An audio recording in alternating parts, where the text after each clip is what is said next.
Hello, welcome to another episode of Such a Nightmare, Conversations About Horror. My name is Katherine Troyer, and I'm so excited to be joined once again by Toni Tresca.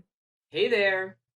This is a podcast where the horrifically nerdy meets the terrifyingly academic, as we explore that fine line between the horrific and the horrible. Each episode looks at a specific horror text that is, for better or worse, giving us nightmares. And we are so excited to have you join us for our episode over 1922's Nosferatu.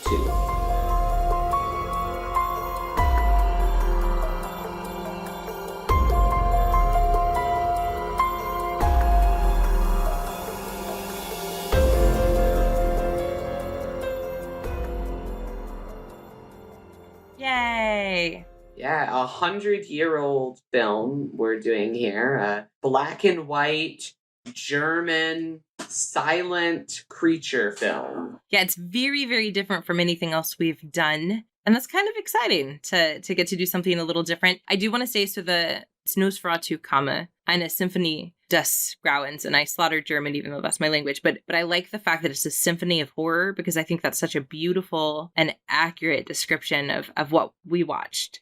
The symphony is truly another character. It's in true silent film fashion.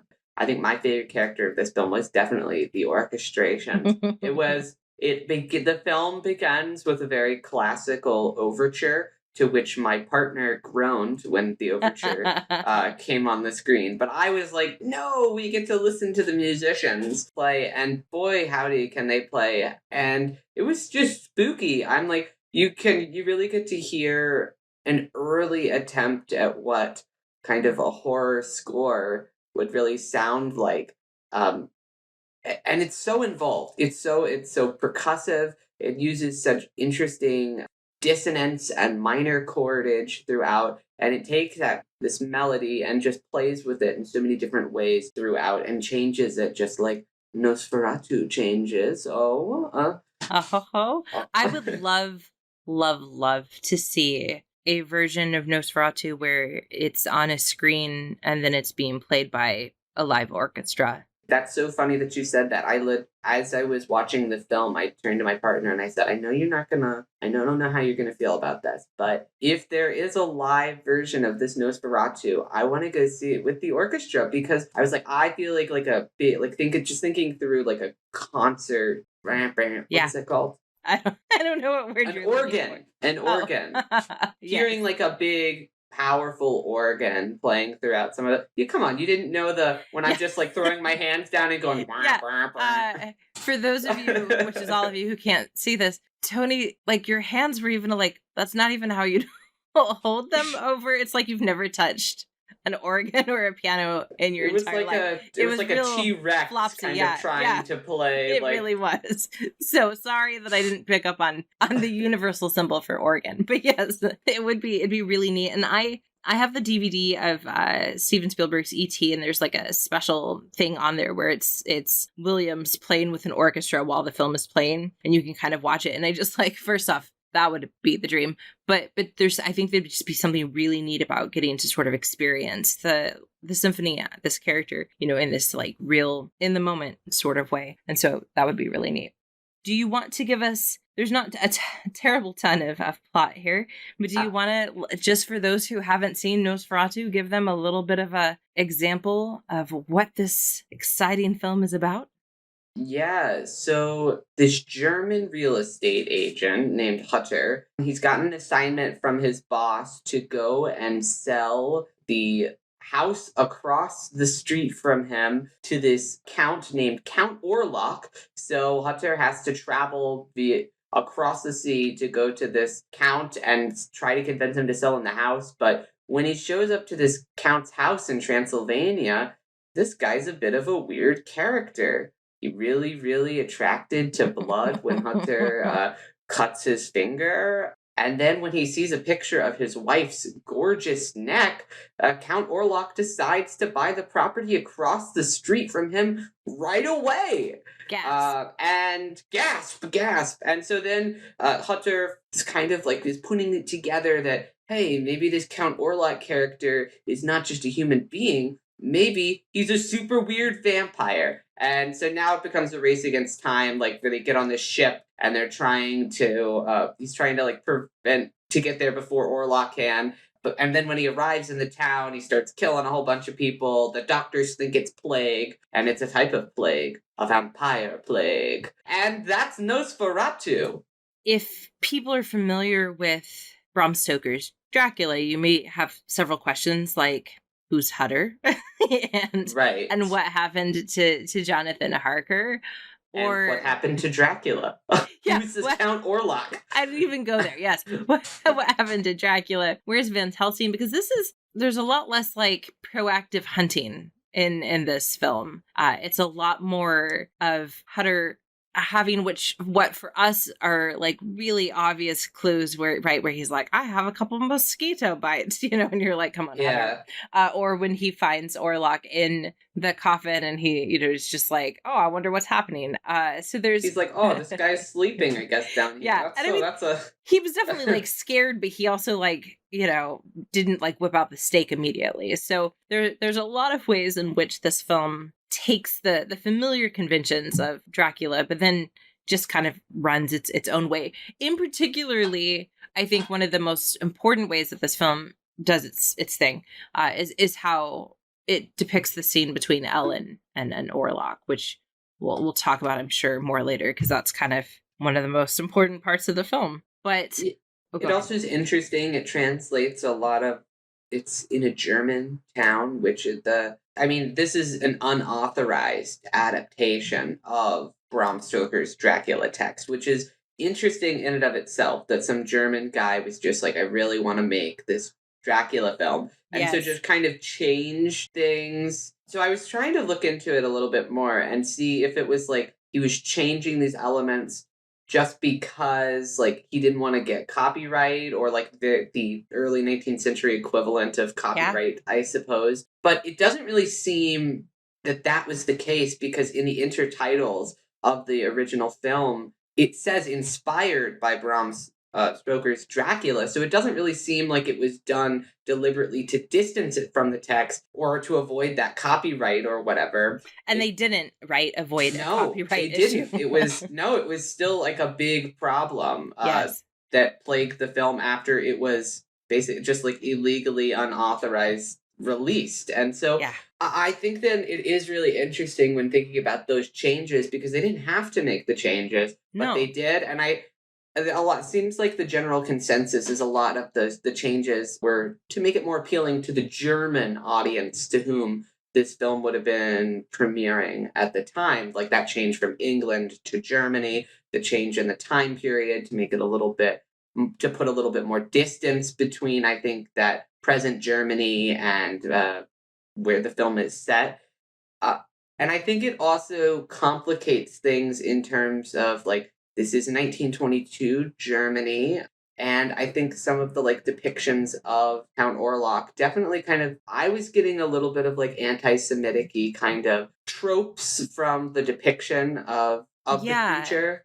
And if you do a deep dive on the internet, you can find where people have pointed out that in one of the letters between Nosferatu and the agent he's working with in Germany, not Hutter, the person who is Hutter's boss, someone has frozen a frame on what is literally a second long image and shown that there is what looks like a swastika in one of the symbols. And I don't know if that was just because there's a whole bunch of made up symbols, right? So and the swastika at one time was not a symbol that was associated with Nazis. It was an indigenous symbol, right? That anyone could have found if they were just looking in texts, or an inverted version of an indigenous symbol. So so there is definitely we have to keep in mind that this is a film that is coming out in 1922 Germany, and you're absolutely correct that the way that Orlock is depicted with sort of some of his elongated features and some of his sort of like rat-like appearance elements. I mean, there is 100% Nazi propaganda videos coming out in the 30s and 40s that are explicitly making connections and drawing images of the Jewish people that are very similar to how Orlock looks.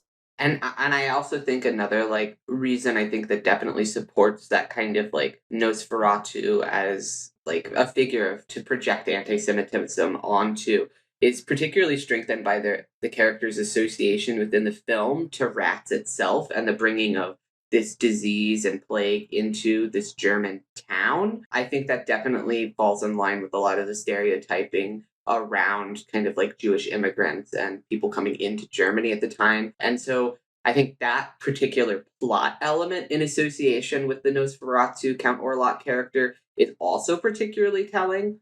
Although I do want to point out that there are some scholars who push back against anti-Semitic reading of the film because in particular, writer Kevin Jackson noted that F.W. Murnau, who was the film's director, had a lot of Jewish associates. There was actually Jewish actors who worked in this very film. The actor who plays Knock was Jewish. And there are some claims that also like this film's director could have possibly been gay and would have made him more sympathetic to the treatment of marginalized groups within Germany's and that the other in particular who Nosferatu stands into, but that the director being gay is not confirmed. That was that's from a text that has many other discrepancies and in it, and so it's not exactly that claim that the director is gay is taken from a text that there is perhaps some questions still about it, but and it's interesting. The larger stuff still stands. Yeah, and it's interesting that you mentioned that the actor who played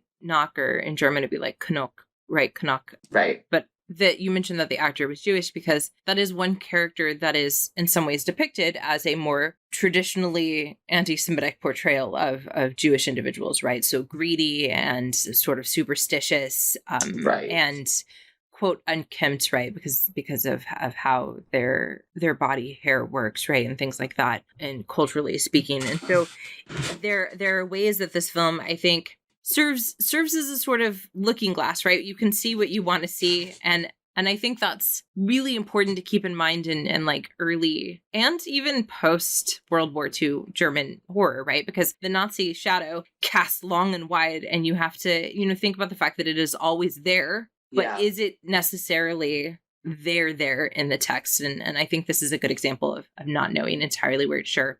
I want to bring in a couple other sources because, unsurprisingly, with 100 years of legacy, Nosferatu has had some stuff written about it. I know that people have had time to get to the publication. Yeah, isn't that wild? Get their papers out. Yeah, no matter how slow the academic process is for publication, and it is gosh darn slow, at least it's not 100 years slow. So that's a saving grace. And like I said, there's tons and tons of scholarship, but I wanted to just kind of reference a couple books that are looking particularly at the vampire and the legacy of Nosferatu.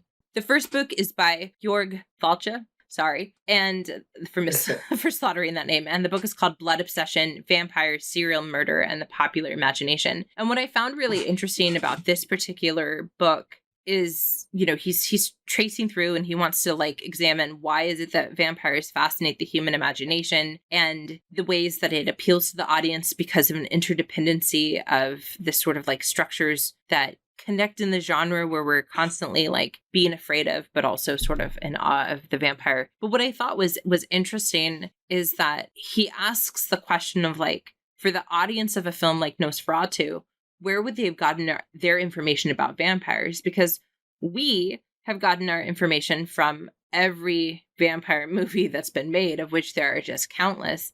And I thought it was interesting that he kind of reminded readers that they would have seen theatrical adaptations of Dracula. They may have read the book. They would have seen versions of the vampire in the like theater of the macabre and the specifically the French theater, who I can't ever pronounce that phrase correctly. They would have seen it in woodcuts and book illustrations. And so although Nosferatu is generally considered the first full-fledged cinematic treatment of the vampire, audiences wouldn't have been like, a vampire? What is a vampire? I don't even understand. There would have been this heritage culturally, but also literary, artistically, theatrically. And I think that's really important for understanding how audiences would have seen Nosferatu in 1922. I guess in many ways, it would have been like the culmination of a lot of these different like tropes and story elements and like putting together like all these bits and pieces of like information they've gathered about vampires into this one text, which is so interesting because it's interesting that even 100 years ago, it was the vampires were not exactly this like new creature. It was like, no, people knew what it was. This was just the first time it had been fully translated into like a 90-minute film version. Yeah, because the first celluloid vampire, according to Stacey Abbott in the book Celluloid Vampires: Life After Death in the Modern That's World. a fitting title. It is, yeah, it's an appropriate title.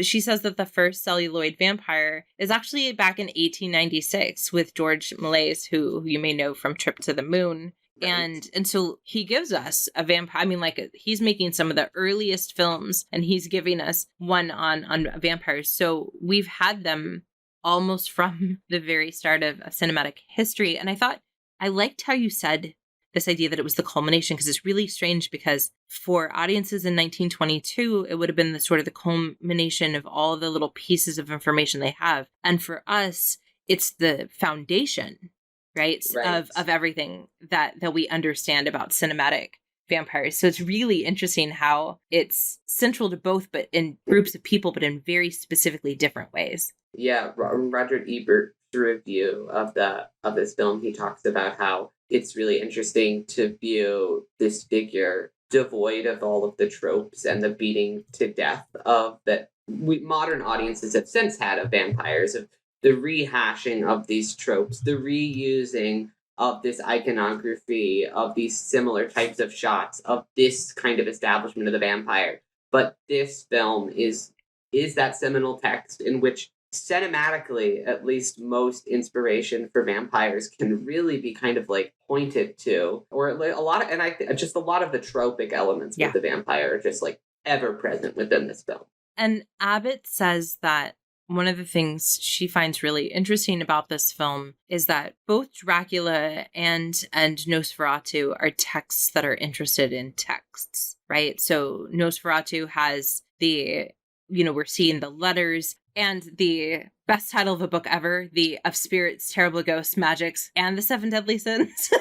Yeah. Because, I liked how small the book was. I feel like if I were to write a book about that many things, it would just be so long. But it was like this really slim little novel that just happened, or not novel, book that happened to have all the answers that Hutter and Ellen needed. But we have the book, we have the letters, and many other things. And of course, Dracula is epistolary form. So what Abbott says that I think is really fascinating is she says that Count Orlock in Murnau's film is an embodiment of technology, his vampirism emerging through the filmic process itself. And then she says that she argues that in Nosferatu, you can see the ways that 19th century technologies bridged the gap between the scientific and the supernatural, and how that was built into Nosferatu. And I think that's interesting, because there's, we have a lot of like spirit photography happening around this time, where people are taking photos of what they think are like ectoplasm and other things. And like, they're treating it as a science that they're using, quote, technology for. That's what I definitely was, one of the things I wanted to talk about was like the interesting ways in which like the academic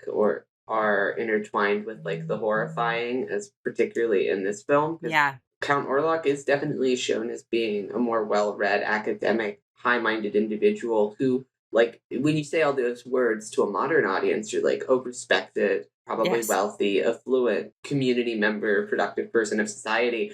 But it's interesting to think about how in 1922, those same kind of things were being ascribed to this monstrous figure, this like isolated person who wrote everything down and was doing all this research and had all these books and was learning so much. I just thought that was interesting. Shifted, I think, a little bit in terms of which creatures and figures are the most horrifying.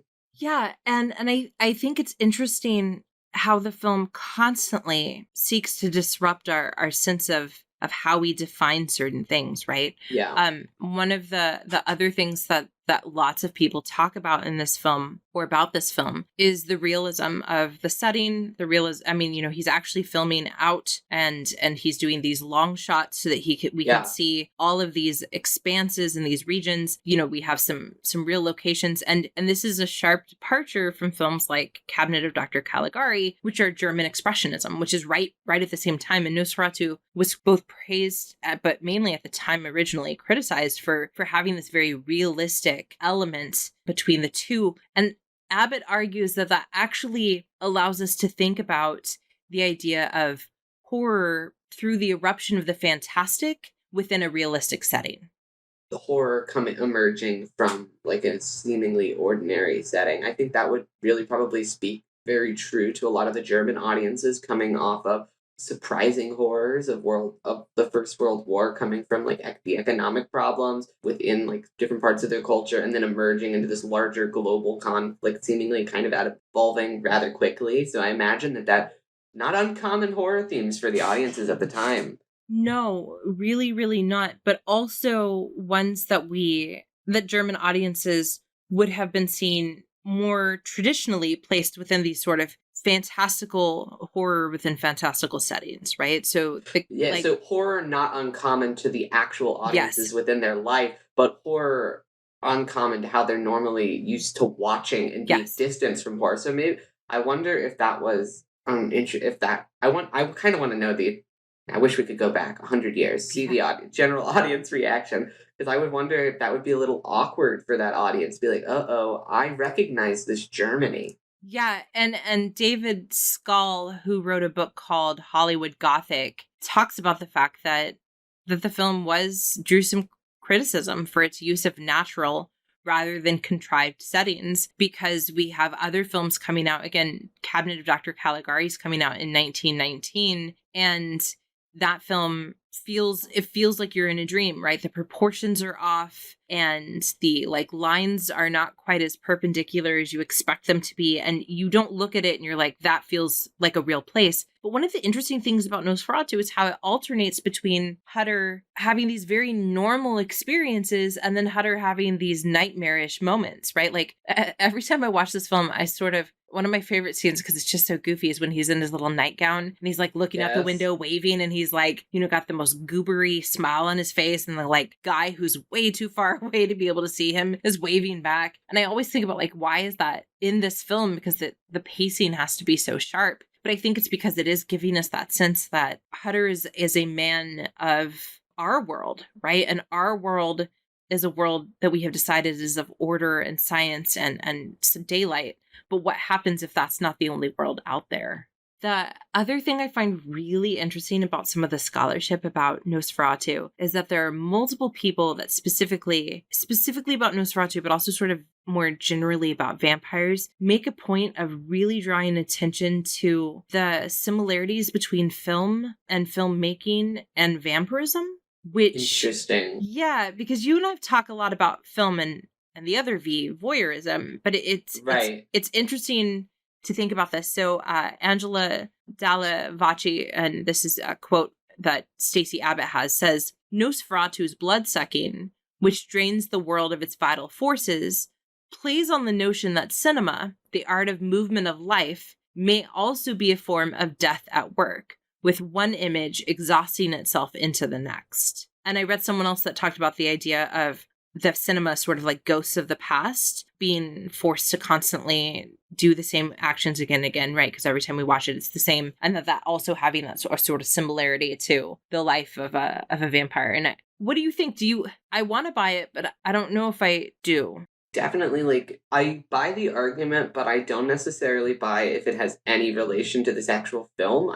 This seems definitely like one of those cases of like, oh, this is an idea that kind of makes sense. Like, vampires are creatures that suck life out of things. When you capture an image on film, it's not really alive anymore. It's preserved in that same captured form, in the same way that like vampires capture people, transform, although not in this movie. Yeah. Capture, which is why I don't know if I necessarily buy the argument. I buy it maybe largely with vampires in film, but maybe not with this film, and then it repeats itself over and over again, stuck in that same form. So I think I see the connection with vampires in filmmaking, but I don't necessarily know if I see the connection to this film specifically, which is interesting that I think it keeps getting referenced so much within the scholarship.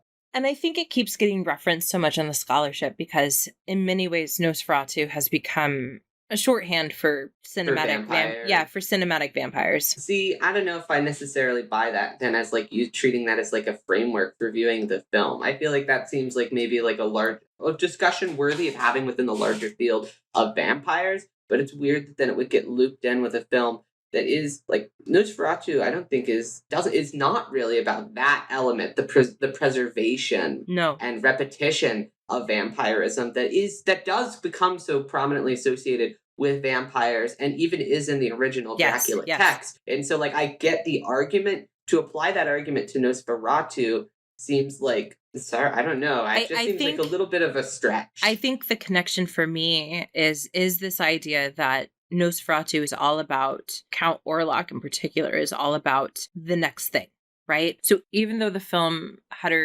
all of his information is coming from, the townspeople being like, maybe you shouldn't, and from this dated book, Orlock wants to move, right? He wants to move to a more metropolitan area. He wants to move on to his next victim. And he wants to, just do that next thing. And so I think in that way, there's a similarity to sort of the newness of film and the potential of a film and what it can do. But you're right that the sort of lingering legacy that is integral to almost every other vampire text, even things like Twilight, because, Bella's like, change me. And he's like, I don't want to make anyone suffer this, right? Even when they're like conflicted about it, that really is absent from this film. And I think that's an important departure. And it's interesting that if it not being in the foundational text, it appears in almost every subsequent one. And I guess it really is just because they are two foundational texts. Yes. For the vampire. Like, it's the original Bram Stoker's Dracula, and then this Nosferatu, which is, I guess, like, gets lumped in the same camp due to it being an adaptation of the film and the first prominent cinematic adaptation. But there are so many differences between the two texts that it really is two different foundational points. And it seems interesting that they've been lumped together, despite the fact that even Bram Stoker's estate didn't want this to be lumped together with the original Dracula. They pushed back against this adaptation.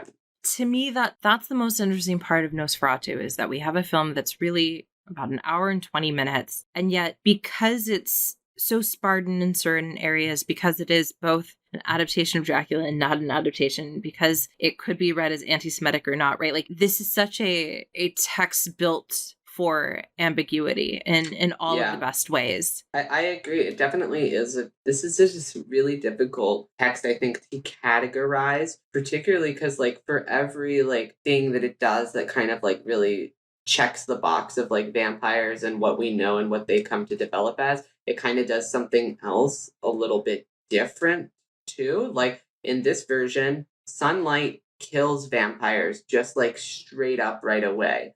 That is not the case in most other vampires. It's not even the case in the original Dracula either. And so I think it's just like things like that are just make this text liminal and outside of categorization, while at the same time providing so many of the basis for what we will go on to categorize as vampires. Because I mean, like the claws, the teeth, the kind of black wardrobe, the setting of the house in Transylvania, that kind of aesthetic of it. Those are all seminal, like, parts of vampires that I think have definitely been redone throughout the years for the other filmmakers.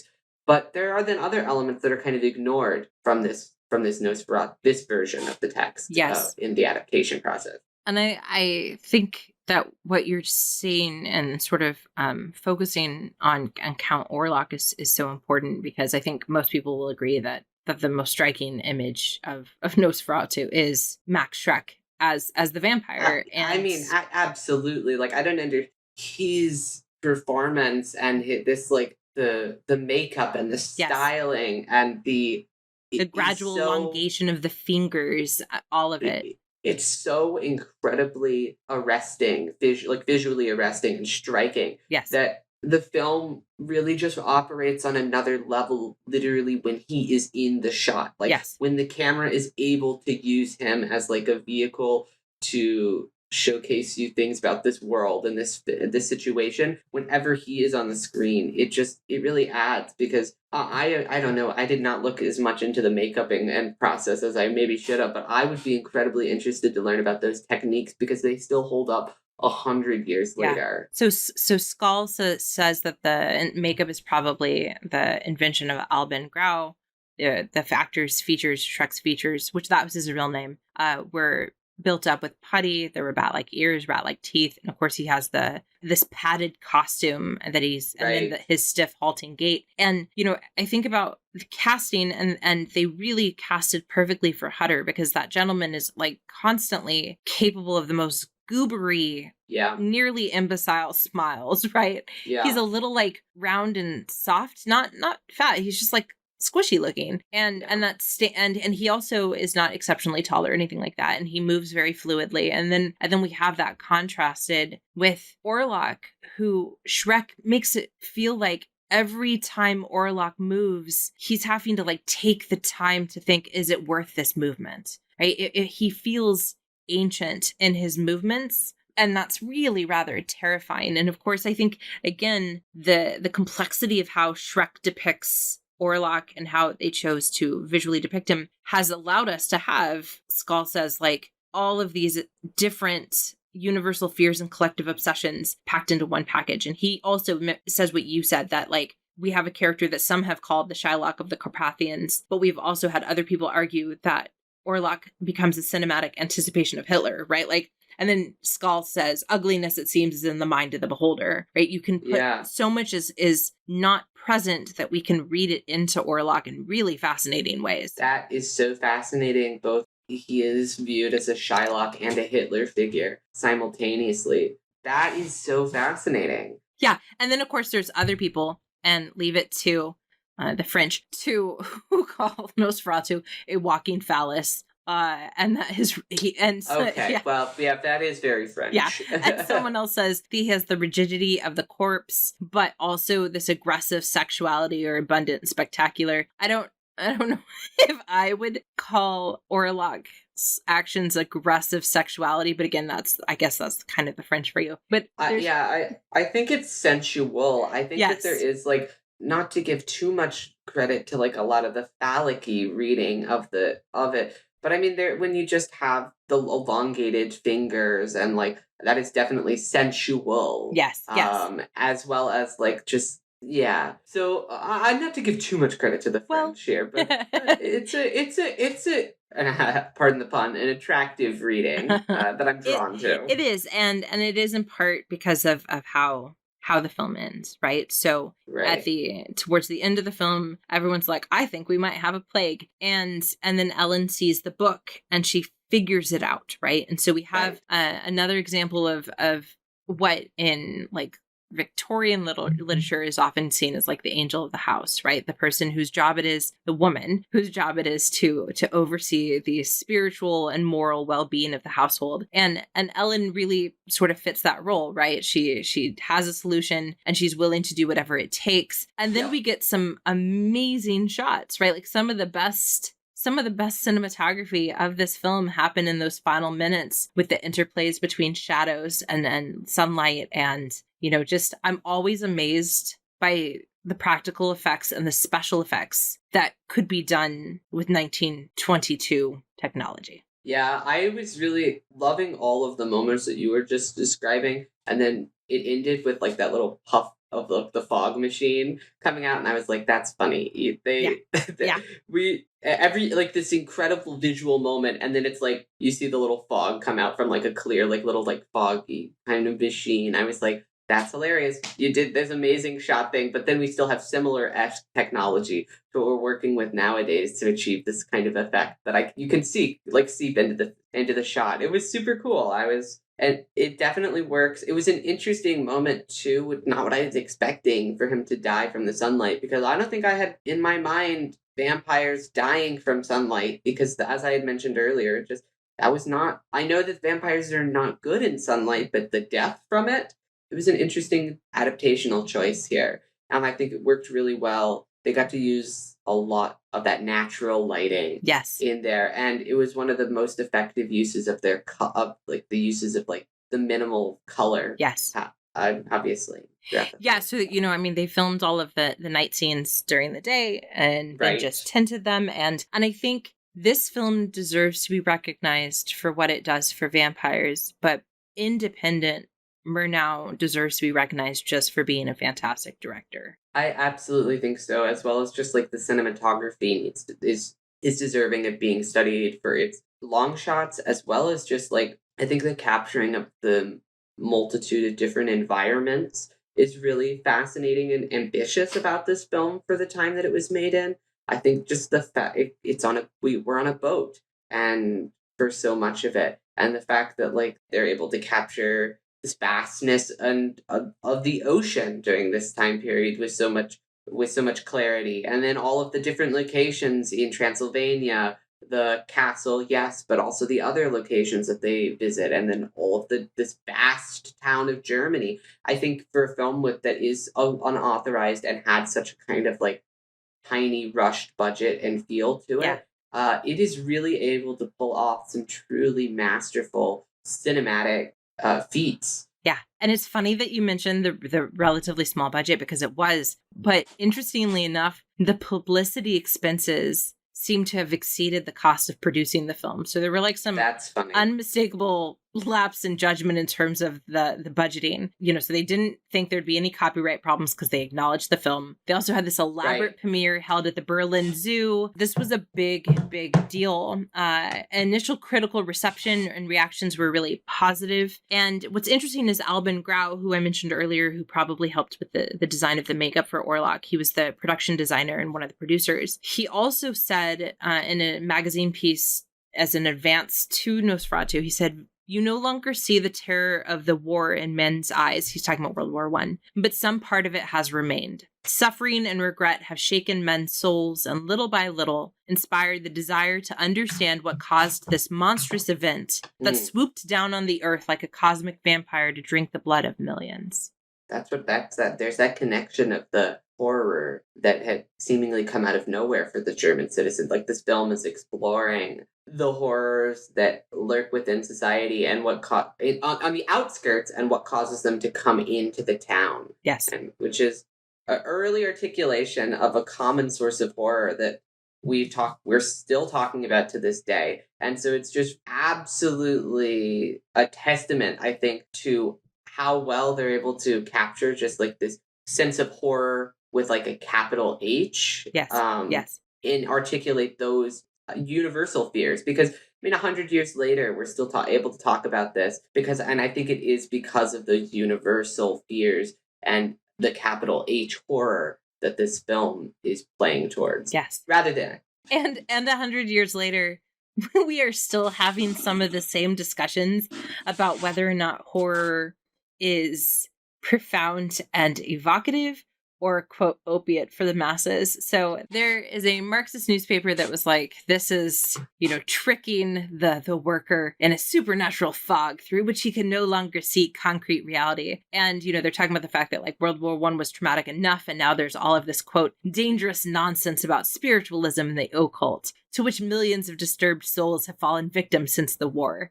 And they say, if these few lines suffice to put workers on the guard, not to give their money to a cinema that is going to show them a propaganda film, financed by industry and intended to deaden their minds, the whole pretty plan will fail, and the phantom Nosferatu can well let himself be devoured by his own rats. And I just... like, it's so dramatic. It's also so very Marxist. But I think that this is why the film continues to resonate with us, because it is not just important for setting up vampires. It's historically significant for helping us understand how from the very start with full-length films, we have used horror to have these deep thoughts. And we've had lots of people who say, no, there's no deep thoughts to be had. That's an interesting view of what horror is. Horror is just is a distraction and meant to just like satiate the public. The interesting view from that magazine. It's certainly, I don't know, maybe I definitely can see an argument to be made from it. Don't know if I agree that would totally dilute the working classes in spirit from watching horror or watching Nosferatu. Interesting argument for sure. And Nosferatu, I suppose, has stood the test of that argument. It's still, despite any of the naysayers, it's still around. We still watch it. People still watch it every year. I was reading some commentators who Nosferatu is like their go-to Halloween movie of choices for so many people throughout the throughout the year. So clearly stood the test of time. And we are very, very fortunate that the film wasn't destroyed I or was just completely I was destroyed. just thinking about that because I know that so much of German art was destroyed during World War II or just throughout this time period because it was such an intense economic period of like a low point for the country that so much was lost. So how was it that this film was able to survive? Well, and we lost even more copies of it because Florence Stoker, Bram Stoker's widow, Yeah. when she handed the matter over to her lawyers, because for the record, everyone, simply citing that you drew inspiration from a text is not the same thing as having copyright permissions. Even back What? even back in 1922, and so you can't just be like, you can't just drop a source in the chat. Yeah, I know. Call it a day. Isn't that wild? How that just doesn't work. So most of the prints were destroyed in that process too. So we're really lucky because, as we've talked about with some other seminal texts, Nosferatu has dug its long, elongated fingers into the heart of horror.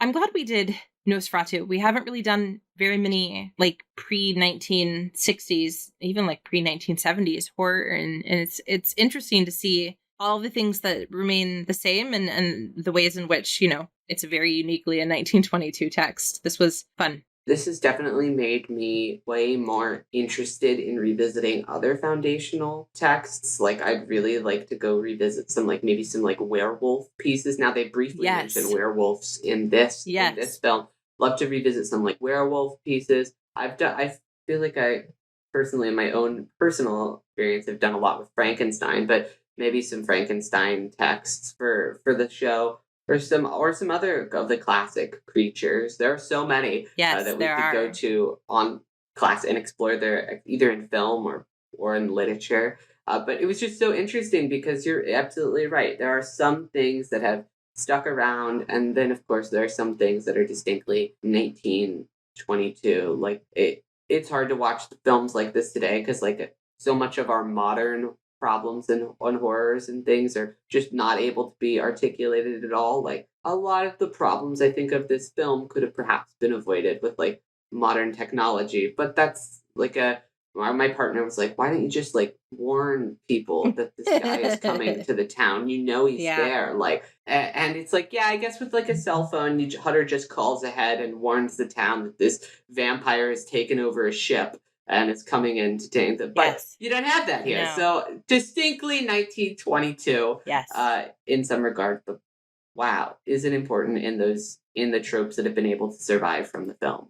And we hope that you enjoyed this foray into Nosferatu because we're sticking with it for a little bit longer. So if you did not like it, I am sorry. Yeah. Got some bad news for you. Because we're going to look at the 1970s adaptation, and then we're going to look at a film I've been waiting to watch for a really long time, and that is Shadow of a Vampire, which is the fictional portrayal of the making of the 1922 film. But before we get there, we are returning back to our examination, which we are literally going to be doing for almost a year, since it's every other episode of our Friday the 13th franchise. So Toni, what is our next episode going to be on? It's going to be on Friday the 13th, part 2. Excellent.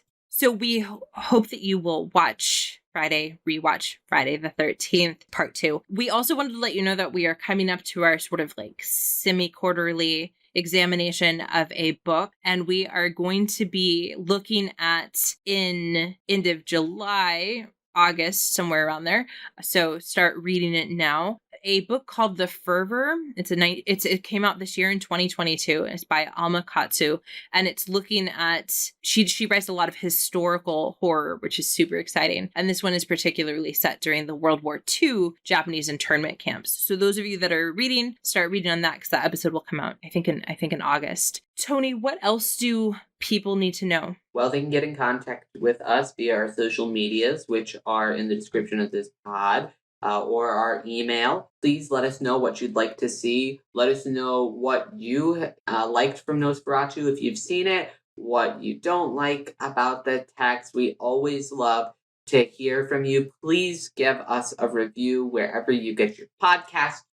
Just write a review, give us 5 stars. It really helps get us out there. I know presumptuous of me to assume 5 stars, but I'm a hope for the best.